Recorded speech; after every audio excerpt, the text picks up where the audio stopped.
السلام علیکم ورحمۃ اللہ وبرکاتہ۔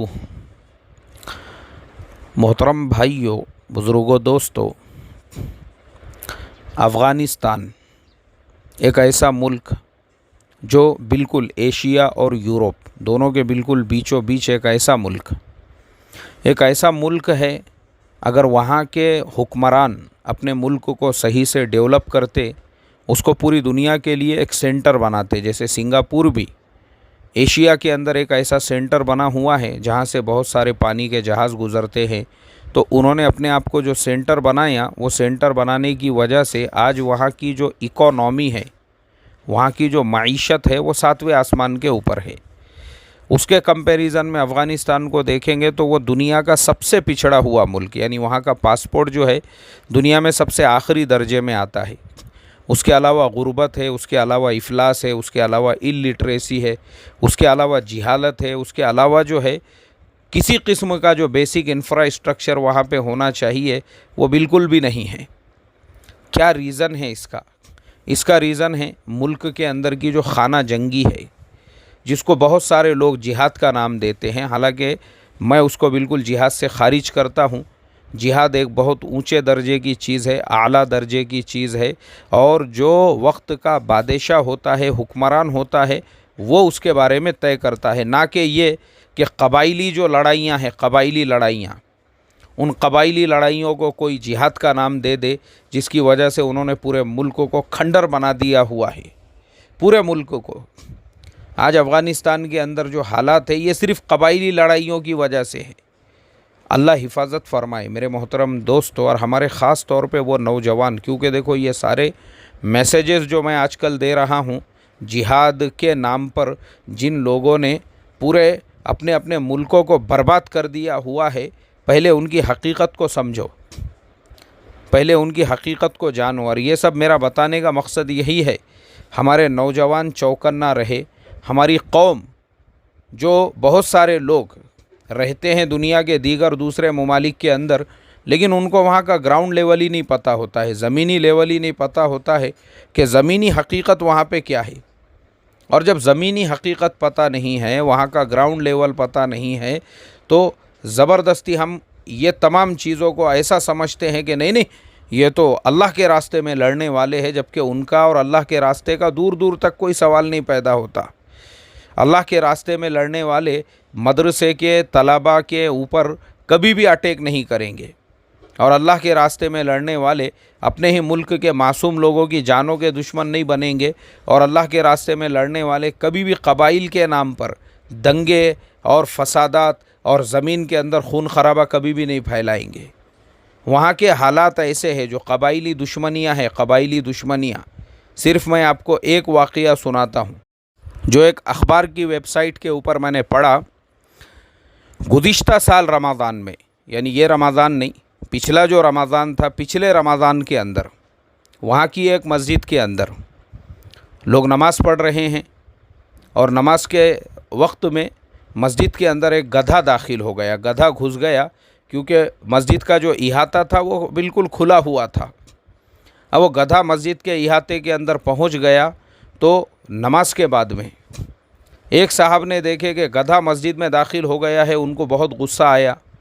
ان کا ہتھیار ساتھ میں ہی تھا۔ انہوں نے اپنا ہتھیار اٹھایا، اور ہتھیار اٹھانے کے بعد میں اس گدھے کو اسی وقت میں، یعنی وہ چاہتے تو اس کو مسجد سے باہر بھی نکال سکتے تھے، لیکن وہ اتنے طیش میں تھے، اتنے جوش میں تھے کہ وہ اپنے جوش کو، اپنے طیش کو قابو نہیں کر سکے، اور اسی وقت انہوں نے اس گدھے کے اوپر فائرنگ کر دی، اور گدھے کو وہیں پہ بیچارے کو سلا دیا۔ اب گدھے کو جب انہوں نے سلا دیا تو مسجد میں ہنگامہ ہو گیا۔ جس کا وہ گدھا تھا، اس نے کہا کہ گدھا تو میرا تھا، تم نے میرے گدھے کو کیوں مار دیا؟ تو انہوں نے کہا کہ بھائی تیرے گدھے کو سنبھالنا چاہیے، یعنی گدھے کو لے کے دونوں میں جھگڑے ہو گئے۔ اب جس کا گدھا تھا، اس نے اپنے قبیلے کے لوگوں کو آواز دی، وہ لوگ آئے، اور جو مارنے والا تھا انہوں نے اس کے اوپر گولیوں کی بوچھار کر دی، اور اس کو وہیں پہ ختم کر دیا۔ اب یہ انسان جس کو گولیوں سے ختم کیا گیا تھا، یہ جس قبیلے کا تھا، اس کے قبیلے کے لوگ آئے مسجد میں، اور انہوں نے اسی وقت میں مسجد کے اندر 7 لوگوں کو، اس قبیلے کے 7 لوگوں کو جو گدھے والا تھا اس کو، اس کے پورے قبیلے کے 7 لوگوں کو اسی وقت میں انہوں نے جو ہے وہاں پہ چھلنی کر دیا، اور پوری مسجد یعنی ایسا ہو گیا کہ پوری مسجد جو ہے بس جہاں پہ ابھی تک نماز ہو رہی تھی، اب پوری کا پوری مسجد جو ہے پوری خون میں لت پت ہو چکی تھی، صرف اور صرف ایک گدھے کے کو لے کر۔ جو یعنی ایک نارمل اور کامن سینس کی بات ہے بھائی، ہمارے یہاں انڈیا میں بھی ہوتا ہے، بہت ساری مسجدیں جو ہے وہ اوپن ہوتی ہے، اس کو گیٹ وغیرہ نہیں ہوتا ہے، بہت سارے چوپائے وغیرہ مسجد کے اندر گھس جاتے ہیں تو لوگ ان کو بھگاتے ہیں، مسجد کا گیٹ بند کرنے کا اہتمام کرتے ہیں، گاؤں کھیڑوں میں اکثر ایسا ہوتا ہے، اس کا ایک نارمل طریقہ ہوتا ہے۔ لیکن یہ کون سا طریقہ تھا کہ جناب نے اس کو گولیوں سے بھون دیے، اس کے بعد جو ہے 2 قبیلوں میں لڑائی ہوئی۔ یہ لڑائی صرف ابھی رکی نہیں، ابھی آگے وہ جو 7 لوگ مارے گئے اس گاؤں کے اندر، ان کے قبیلے کی تعداد جو ہے وہ کم تھی۔ اب اطراف کے گاؤں میں یہ خبر پھیلی کہ فلانے گاؤں کے اندر ہمارے قبیلے کے جو 7 لوگ تھے ان کو اس طریقے سے مسجد کے اندر گولیوں سے بھون دیا گیا۔ اب کیا تھا، وہ اطراف کے گاؤں کے جو لوگ تھے وہ گرینیڈ لے کر اور بڑے بڑے ہتھیار لے کر انہوں نے اس گاؤں کو گھیرا اور پورے گاؤں کے اوپر گرینیڈ سے حملے، اور اس طریقے سے پورے گاؤں کو تہس نہس کر دیا، اس کو پوری طرح سے برباد کر دیا، جس میں 55 لوگوں کی جانیں چلی گئی۔ اللہ حفاظت فرمائے۔ اور دنیا کے اخبارات میں خبریں آ رہی ہے دین کے نام پہ جہاد ہو رہا ہے، اللہ کے نام پہ جہاد ہو رہا ہے۔ کیا آپ اس کو جہاد کا نام دو گے؟ اللہ عقل عطا فرمائے بھائی، میں یہی تو سمجھا رہا ہوں، میں آپ کو یہی سمجھانے کی کوشش کر رہا ہوں۔ آج پوری دنیا کے اندر جہاد کے نام پر مسلمانوں کو صرف پاگل بنایا جا رہا ہے، ہمارے نوجوانوں کو مس گائیڈ کیا جا رہا ہے، ہمارے نوجوانوں کو تعلیم سے ہٹایا جا رہا ہے، جو ان کے کرنے کا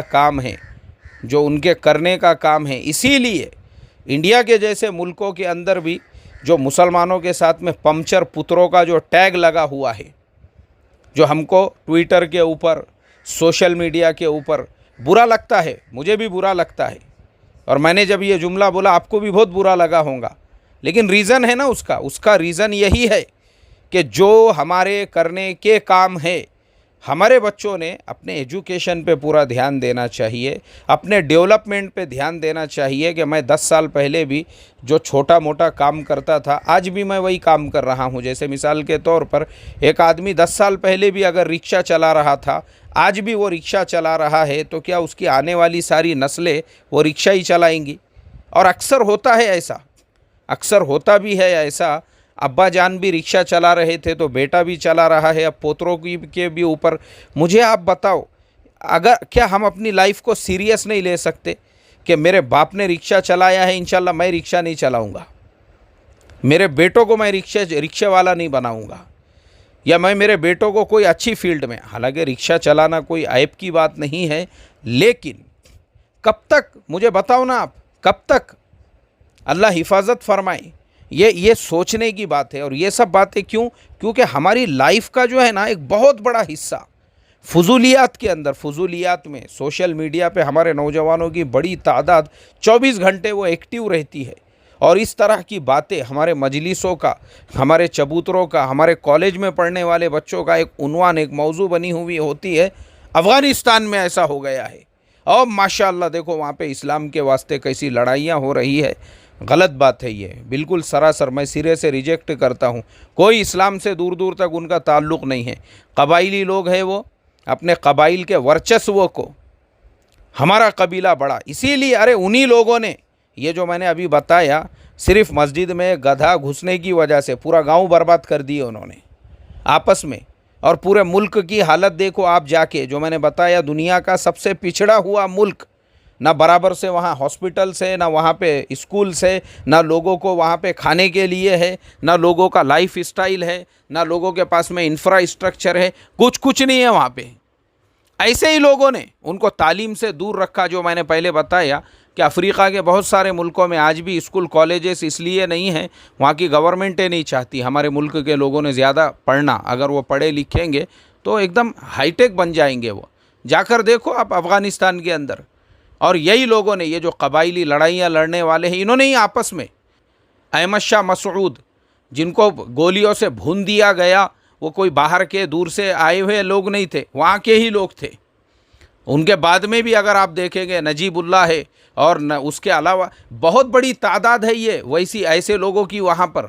آپس کی لڑائیوں کی وجہ سے، آپس کی ہی لڑائیوں کی وجہ سے پورے ملک کو کھنڈر بنا دیا ہوا ہے انہوں نے۔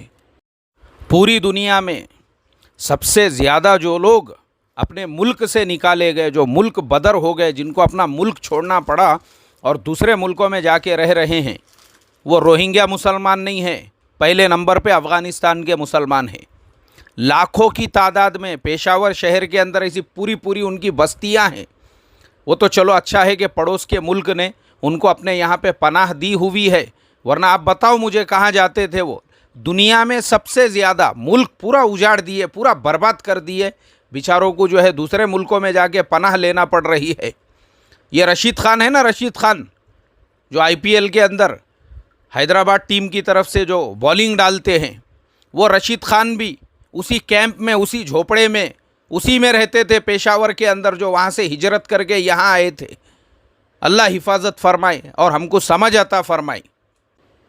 اللہ حفاظت فرمائے پورے ملک کو۔ اس کو جہاد نہیں بولتے ہیں، یہ آپس کی لڑائیاں ہیں ان کی۔ اور اس کے علاوہ جو نوجوان نسل ہے، ان کو اسکول دینے کی بجائے، ان کو کالجز دینے کی بجائے، ان کو ایجوکیشن دینے کی بجائے، پورے ملک کے اندر نشہ جو ہے نا، نشہ عام ہے، عام وہاں پہ خاص طور پہ پری پلان پورے نوجوانوں کو نشیڑی بنایا جاتا ہے۔ لگاؤ بیٹھو دم مارتے ہوئے، پورے نوجوانوں کے جھنڈ کے جھنڈ، کوئی کھیتوں میں بیٹھے ہوئے ہیں، کوئی ندی کے کنارے بیٹھے ہوئے ہیں، کوئی پہاڑوں کے اندر بیٹھے ہوئے ہیں۔ صبح سے شام تک وہاں کے نوجوانوں کا یہی مشغلہ، کیونکہ ان کے پاس نہ کام ہے، نہ دھندا ہے، نہ کارخانے ہیں، نہ کمپنیز ہے، نہ انڈسٹریز ہے، کچھ نہیں ہے۔ اس وجہ سے صبح سے لے کے شام تک نوجوانوں کے پاس میں کیا ہے دوسرا، اس کے علاوہ کوئی کام ہی نہیں ہے، نشہ کرتے بیٹھے ہوئے ہیں۔ اللہ حفاظت فرمائے۔ اور دوسرے ملکوں میں بھی مان لو UAE ہے، سعودی ہے، قطر ہے، بحرین ہے، عمان ہے، جو عرب ممالک ہے، کویت وغیرہ، وہاں پہ بھی جو افغان لوگ جاتے ہیں، سوائے حمالی کے دوسرا کوئی کام نہیں آتا ان کو۔ دیکھ لو آپ، یا جو لوگ ان ممالک کے اندر میری بات سن رہے ہوں گے، آپ نے خود اپنے اطراف میں جائزہ لیے ہوں گے، وزن اٹھانے کے اور پلینوں کے اندر سامان بھرنے کے اور اس کو اتارنے کے، اس کے علاوہ ڈرائیونگ کرنے کے، ٹرک چلانے کے، اس کے علاوہ کوئی اور کام ہے ہی نہیں ان کو وہاں پر۔ اللہ ہم کو سمجھ عطا فرمائے۔ اس لیے یہ میں نے مشن چھیڑا ہوں، مشن یہ ہمارے نوجوانوں کے دل و دماغ سے جو ہے نا، یہ جو جہادی تنظیموں کا نام دے کر جس طریقے سے نوجوانوں کے برین واش کر کے پورے ملکوں کو جو کھنڈر بنانے والے ہیں اور مسلمانوں کو مس گائیڈ کرنے والے ہیں، میں انشاءاللہ آپ لوگوں کو جو ہے نا اور بھی ملکوں کو ہم لیں گے اور حقیقت بتائیں گے کہ کس طریقے سے یمن برباد ہو گیا، افغانستان برباد ہو گیا، کیسے ایسی ہی مانسکتا اور ذہنیت کی وجہ سے کتنے ایسے مسلم ملک ہیں۔ اللہ حفاظت فرمائے۔ ہم لیں گے انشاءاللہ، سب کے بارے میں آپ کو بتائیں گے، تاکہ ہمارے نوجوان گمراہی سے بچے، ہمارے نوجوان اپنے ایجوکیشن پہ دھیان دے، اپنے ڈیولپمنٹ پہ دھیان دے، اپنی پرسنلٹی کو ڈیولپمنٹ کرنے پہ دھیان دے۔ اور یہ بھی سب سے بڑا جہاد ہے، اگر آپ اپنے گھر میں حلال روزی کما کے لے کر آ رہے ہو، اپنے گھر کی ضروریات کو پورا کر رہے ہو، اپنے اولاد کو ہائر ایجوکیٹڈ بنا رہے ہو، اللہ سے دعا کرتا ہوں اللہ تعالیٰ یہ جو مس گائیڈ کرنے کی جو مہمیں چل رہی ہے جوشیلے اور جذباتی خطیبوں کے اور مسلمان مذہبی رہنماؤں کے ذریعے سے، اللہ ان کے فتنے سے امت کے نوجوانوں کی حفاظت فرمائے۔ السلام علیکم ورحمۃ اللہ وبرکاتہ۔